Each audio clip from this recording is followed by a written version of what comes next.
चलिए आइए हम आप सभी लोगों को कक्षा 9 की गणित एकदम जीरो से शुरू करेंगे और आप लोग लगे रहेंगे तो हीरो तक पहुंचाएंगे। ओके, चलो आ जाओ। जीरो से हीरो लिखो, जीरो से हीरो तक। ठीक है, अब समझे कैसे जीरो से हीरो बनेंगे, ये बात समझिए। सबसे पहले देखो, कोई भी संख्या होती है उसे संख्या रेखा द्वारा समझा जाता है। किसके द्वारा समझा जाता है? संख्या रेखा द्वारा। संख्या रेखा द्वारा समझी जाती है। अब संख्या रेखा मतलब क्या होता है बच्चों? संख्या रेखा मतलब नंबर सिस्टम या लाइन सिस्टम, ये भी बोल सकते हैं हम। समझ में आ रहा है? कौन सा सिस्टम? लाइन सिस्टम, यानी संख्या पद्धति, ये भी बोल सकते हैं। नंबर सिस्टम या संख्या पद्धति। ठीक है, इसे क्या बोलते हैं बच्चों?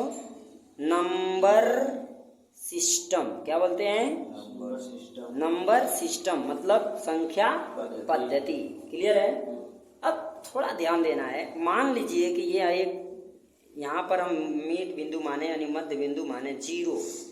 इसके इधर जाएंगे बच्चों तो क्या होगा? प्लस होगा। इसके इधर जाएंगे तो बच्चों क्या होगा? माइनस होगा। इस बात को समझ सकते हैं आप? ये हो गया आपका 1 2 3 4 5 6 7, ऐसे आगे बढ़ते जाएंगे। इधर चलेंगे -1 -2 -3 -4 -5 -6, इस तरह से आगे इधर भी बढ़ते जाते हैं। ओके, ध्यान दें, जब किसी संख्या को, मान लीजिए कि हम अब कौन से मेथड से पढ़ेंगे? मेथड इज क्या? थैला। कौन सा? थैला मेथड। ठीक है, ये बहुत ही गजब का कॉन्सेप्ट है। थैला मेथड ऐसा मेथड है जिसको आपको समझ में आना ही आना है। थैला मेथड होता क्या है ये समझना है। ठीक है, ध्यान दें। थैला मेथड क्या है? आप एक से संख्या को उठाएं और लास्ट तक इधर जितनी भी लेना चाहें, 10 20 100 150 जितनी भी संख्या लेना चाहें, आप एक से उठाएं, एक एक संख्या उठाकर थैले में भरते जाएं। ठीक है, तो जब आप यहाँ से लास्ट तक जब भर लेंगे तो वह जो नंबर आपको, वह जो संख्या मिलेगी, उसको किससे प्रदर्शित करेंगे बच्चों? n से। किससे प्रदर्शित करेंगे? n से। इसी क्या कहते हैं? Natural number. क्या बोलते हैं? Natural number. कौन संख्या? नेचुरल नंबर ही होता है, नेचुरल संख्या बोल सकते हैं। ठीक है, अब नेचुरल संख्या को n से प्रदर्शित की जाती है। इसे प्राकृतिक संख्या के नाम से जानते हैं। क्या ये बात समझ में आई? यह संख्या कौन सी है बच्चों? प्राकृतिक संख्या। कौन प्राकृतिक संख्या है? 1 से 1 2 3 4 5 6 7 8 9 10 11 12 13 100, कुछ भी हो बीच में, तो सभी क्या होगा? प्राकृतिक। और इस सबको क्या करे? थैला में रखता जाए। तो ये जो संख्या संग्रह होगा, यानी एक जगह इकट्ठी होगी, वह संख्या क्या कहलाएगी आपकी? क्या कहलाएगी बच्चों? नेचुरल यानी प्राकृतिक संख्या। अब बात को समझे, जो हम लास्ट तक, इधर से हम यहाँ लास्ट तक पहुँचे हैं, अब पुनः जहाँ लास्ट हुआ है वहाँ से वापस चल देते हैं और वहाँ से सामान को उठाकर थैले में रखते जाते हैं। ठीक है, देखिए, जब लास्ट से इधर आएंगे, थैले में रखते जाएंगे, तो लास्ट में क्या करेंगे? जो शून्य है इसे भी क्या करेंगे? शून्य को भी क्या करेंगे बच्चों? थैला में रख लेंगे। किस में रख लेंगे? थैले में रख लेंगे। ध्यान से बात को समझे। जब इसको भी थैले में रखते हैं तो यह जो संख्या मिलेगी बच्चों, इसको हम किससे प्रदर्शित करेंगे? W से, यानी इसको किससे? W से। ये क्या होगा? Whole number. क्या होगा बच्चा? होल नंबर क्या होता है? जो जीरो से लेके अनंत तक हो, आगे की तरफ हो, उसे क्या कहेंगे? होल नंबर, अर्थात क्या? पूर्ण संख्या। क्या बोलेंगे बच्चों? पूर्ण संख्या। क्या ये बात समझ में आ रही है? कोई दिक्कत इसमें? देखो, समझ में ना आए तो तुरंत बोलो। ठीक है, आगे चले। ठीक है, चला जाए। ये दो चीज आपने पढ़ा। क्या पढ़ा? एक तो यहाँ से आपने पढ़ा कि जो संख्या रेखा पर प्रदर्शित किया गई संख्या है, एक से लेकर जो आगे तक जा रही है, वह नंबर क्या होगा आपका? नेचुरल नंबर होगा, प्राकृतिक संख्या होगी। दूसरी आपने क्या पढ़ा? जो लास्ट में संख्या, वहां से उठा करके सभी संख्याओं को बारी बारी क्या किया जाए? थैले में रखते रहा जाए, तो लास्ट में जीरो बचता है, इसको भी उठा के उस थैलों में रख लिया गया, तो वह संख्या आपको होल नंबर यानी पूर्ण संख्या कहलाएगी। क्या ये बात समझ में आया? अब हम यहाँ से आगे की तरफ बढ़ेंगे, यानी 0 से आगे माइनस की तरफ जब जाते हैं तो यह जो नंबर होता है, इस नंबर को हम क्या कहते हैं? पूर्णांक। क्या होता है ये बच्चों? पूर्णांक होता है। क्या होता है? पूर्णांक। इसको किससे प्रदर्शित करते हैं? जेड से प्रदर्शित किया जाता है। क्या से? जेड से। अब देखो ये जो जेड लिया गया है, ये कहाँ से लिया गया है? एक जर्मन भाषा से लिया गया है। कहाँ से लिया गया है? जर्मन भाषा से लिया गया। बात को समझे। जर्मन भाषा को जेड को क्या बोलते हैं? जेहलेन के नाम से जानते हैं। किसके नाम से? जेहलेन। क्या नाम है? जेहलेन का हिंदी नाम क्या होगा बच्चा? गिनना। जेहलेन का मतलब क्या होता है? गिनना। ये कक्षा 9 की शुरुआती गणित है।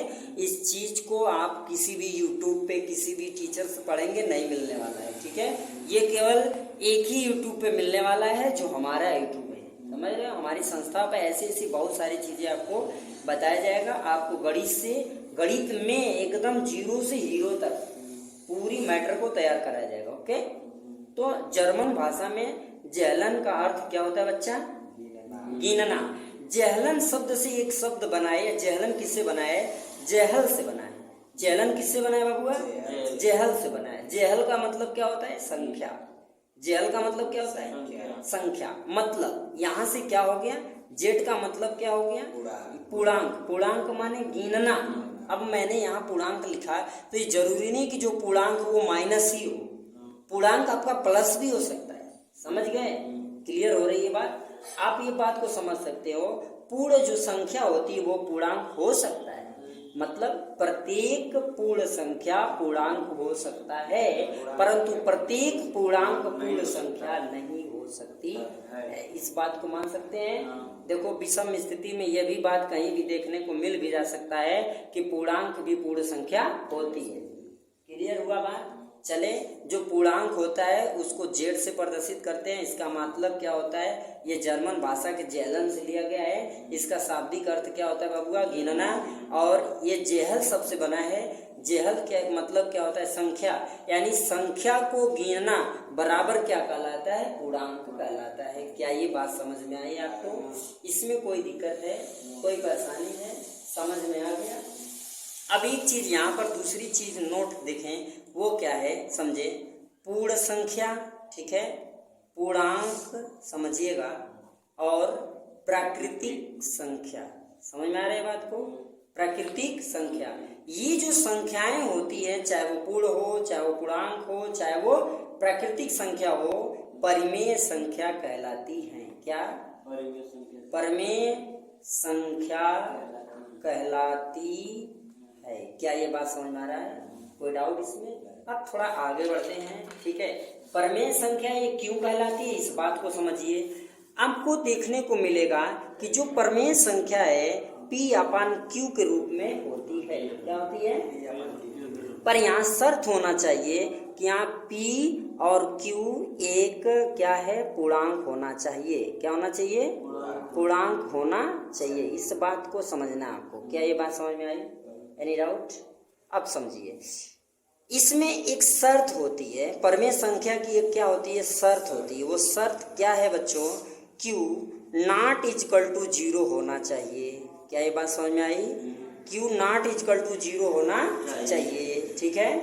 अगर Q नॉट इक्वल टू 0 है तो ये परिमेय संख्या होगी। अगर यदि Q इक्वल टू 0 हो तो परिमेय संख्या बनना थोड़ा मुश्किल होगा। समझ गए? यानी मुश्किल होगा, सीधी सी बात है। क्लियर है? तो अब यहाँ पर एक सवाल आता है, क्या शून्य परिमेय संख्या है? क्या शून्य परिमेय संख्या है? बोलो, क्या शून्य परिमेय संख्या है या नहीं? देखो, अभी आपने लिखा कि जो प्रत्येक पूर्ण संख्या होती है, पूर्ण संख्या क्या कहलाती है? परिमेय संख्या कहलाती है। इस बात को समझ रहे हो? पूर्ण संख्या परिमेय संख्या है। तो आप समझ रहे हो, 0 से लेके आगे जितनी भी संख्याएं होती है, वो सब संख्याएं क्या होती है? पूर्ण होती है, यानी वो परिमेय संख्या है। अर्थात 0 क्या है? एक परिमेय संख्या है। क्या इस बात को समझ सकते हैं? क्यों? क्योंकि 0/1 हम लिख सकते हैं, क्योंकि सभी के बटे में 1 होता है। अर्थात ये क्या है? एक परमेय संख्या है। इस बात को समझ में आया? क्या ये बात क्लियर हो गई? कोई दिक्कत है? इस तरीके से ये देखिए सभी परमेय संख्याएं होती हैं और इस तरीके से परमेय संख्या को हल किया जाता है, पूर्ण संख्या को समझा जाता है, पूर्णांक को समझा जाता है, प्राकृतिक संख्या को समझी जाती है। ये सब संख्याएं किससे हैं? किस पे? रेखा द्वारा यानी नंबर सिस्टम द्वारा समझा जाता है। अभी एक बार फिर से हम आप रिपीट करवा दे रहे हैं, समझिए। ये आपका मध्य बिंदु हुआ, इसके आगे 1 2 3 4 5 6 7 8 ऐसे आगे बढ़ते रहेंगे। -1 -2 -3 -4 एवं -5 डॉट डॉट आगे सब संख्याएं होती हैं। अभी हमने जस्ट आपको बताया कि इसके आगे जो संख्या होगी ये थैला नियम है। इस संख्याओं को एक एक करके थैला में भरते जाएं, लास्ट में थैला भर जाता है। यह जो संख्या होती है इसे हम क्या कहते हैं? Natural number. लेकिन उसी तरफ से संख्या को पूरा भरते आए और लास्ट में जीरो की भी उसे उठा के भर लिया जाए तो ये आपका होल नंबर यानी पूर्ण संख्या कहलाती है। इस बात को समझें। अगर जीरो के बाद वाली संख्या को भी बैग में अलग बैग में रखते जाएं तो यह जो संख्या होती है इसको जेड से प्रदर्शित किया जाता है, जिसे हम पूर्णांक के नाम से जानते हैं। क्या ये बात समझ रहे हैं आप? पूर्णांक जो होता है यानी जो जेड होता है, यह जर्मन भाषा का अभी समझाया गया है। इसका मतलब होता है जेहलेन। क्या होता है? मतलब क्या होता है? गिनना। बात तो समझ सकते हैं आप लोग ने। और ये किस शब्द से लिया गया है? जेहल शब्द से लिया गया है। किससे लिया गया है? जेहल शब्द से लिया गया है। अब समझो जो परमेय संख्या होती है, थोड़ा सा इसको समझते हैं, ठीक है। परमेय संख्या जो होती है, ठीक है, इसे इंग्लिश में क्या कहते हैं? क्या कहते हैं? क्वांटिएंट। क्या बोलते हैं बच्चा? ठीक है। क्वांटिएंट जो होता है वो होता क्या है? अब समझो परमेय संख्या बनी कैसे। देखो होता क्या है, क्वांटिएंट जो होता है ना, इसको समझिएगा। क्वांटिएंट से एक नंबर बनता है जिसको कहते हैं रेशनल नंबर। क्या कहते हैं बच्चों? Rational number. ठीक है, समझ में बात आ रही है क्या? रेशनल नंबर से क्या होता है? रेशियो प्राप्त होता है। क्या प्राप्त होता है? रेशियो। रेशनल नंबर से क्या प्राप्त होता है? रेशियो का हिंदी अर्थ देखा जाए तो अनुपात होता है। क्या होता है? अनुपात होता है। ठीक है। अर्थात हम ये बोल सकते हैं कि जिस संख्या में क्या हो, एक अनुपात का निर्माण हो, एक अनुपात का निर्माण हो, समझ सकते हैं, हो, उसे क्या कहते हैं? परिमेय संख्या कहते हैं। परिमेय संख्या कहते हैं। क्या ये बात क्लियर हुई? अभी कोई डाउट है? परमेय संख्या कहते हैं। क्लियर हो गया? अब बात ये होती है कि परमेय संख्या होती क्या है। क्या ये बात बोल सकते हैं कि जो परमेय संख्या होती है उसका वर्गमूल निकाला जा सकता है? क्या ये बोल सकते हैं कि जो परमेय संख्या होता है उसका वर्गमूल एक पूर्ण वर्गमूल हो सकता है? क्या बोलो? एक परमेय संख्या का पूर्णतः वर्गमूल निकाला जा सकता है या नहीं? निकाला जा सकता है। पर अपरमेय संख्या का क्या वर्गमूल निकाला जा सकता है? देखो, अपरमेय संख्या का वर्गमूल नहीं निकाला जा सकता। जैसे कि कड़ी में 5 का वर्गमूल निकाल सकते हैं? नहीं निकाल सकते हैं, लेकिन 1 का निकाल सकते हैं। तो 1 आपकी परमेय संख्या है, 5 आपकी अपरमेय संख्या है। क्लियर है? हम बोल सकते हैं जिसका पूर्णतः वर्गमूल निकाला जा सके, जिसका वर्गमूल होता है, या फिर जिस संख्या का वर्गमूल होता है वह संख्या आपकी प्रमेय कही जा सकती है। जिस संख्या का वर्गमूल नहीं होता है उसका क्या? अपरमेय संख्या नहीं, मतलब वह अपरमेय संख्या होगी। क्लियर है? जैसे हम √4 ले लें तो इसका वर्गमूल बच्चा 2 होगा, तो ये क्या है? एक परमेय संख्या। अगर हम √3 ले लें तो इसका वर्गमूल नहीं निकलेगा, इसलिए ये क्या है? अपरमेय संख्या। क्या ये बात समझ में आ गई? इस तरीके से परमेय और अपरमेय संख्या का वर्गीकरण भी हो गया। ठीक है, और आप जान गए पूर्ण संख्या कौन होती है, पूर्णांक कौन होती है। क्लियर हो गई? इस तरीके से इस संस्था से आप लोग जुड़े, इस चैनल से जुड़े और अपने जो भी कमजोरियां हैं कमेंट में बताएं। आप सभी लोगों को अच्छे से अच्छे तरीके से समझाया और बताया जाएगा। ओके।